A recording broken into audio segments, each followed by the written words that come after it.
This presentation will cover three immigrant groups from the 19th century: the Catholic Irish, Italians, and Jews. Furthermore, I will describe several issues that they faced after arriving to America, the land of opportunities. First, I will introduce you to the Catholic Irish. So, why moving to America? Many immigrants came to America to escape starvation, free practice of their religion, or simply to escape poverty. One of the main reasons that they forced a second wave of Irish immigrants to move to America was the Great Famine, also called the Irish Potato Famine, that occurred in Ireland in 1845 to 1849. What was the Irish Potato Famine? In the harvest of 1845, between one-third and half of the potato crops was destroyed by the strange disease which became known as a potato blight. It was not possible to eat the blighted potatoes, and the rest of 1845 was a period of hardship. Due to the expensive cost of food, Irish people continued eating the bad potatoes because they couldn't afford healthy foods as prices skyrocketed. About 1 million people died from starvation and other famine-related diseases. The number of Irish who immigrated during the famine may have reached 2 million.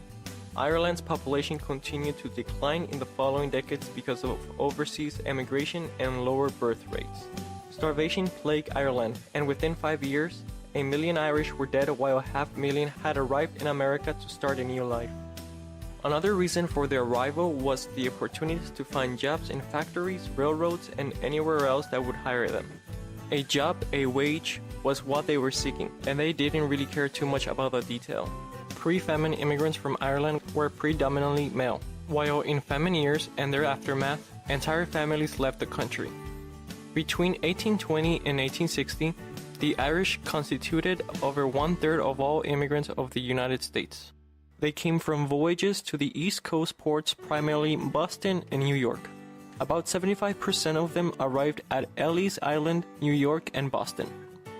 They were highly discriminated in Boston, Massachusetts because of the large population of Anglo-Saxon. Discrimination.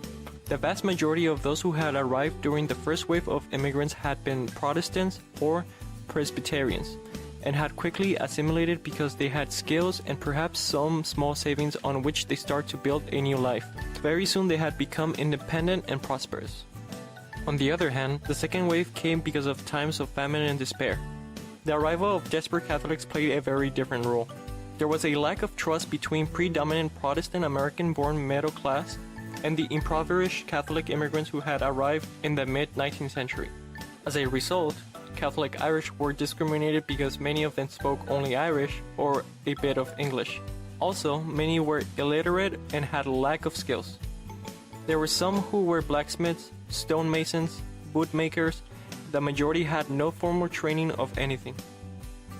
Disadvantages and inequality. Working conditions.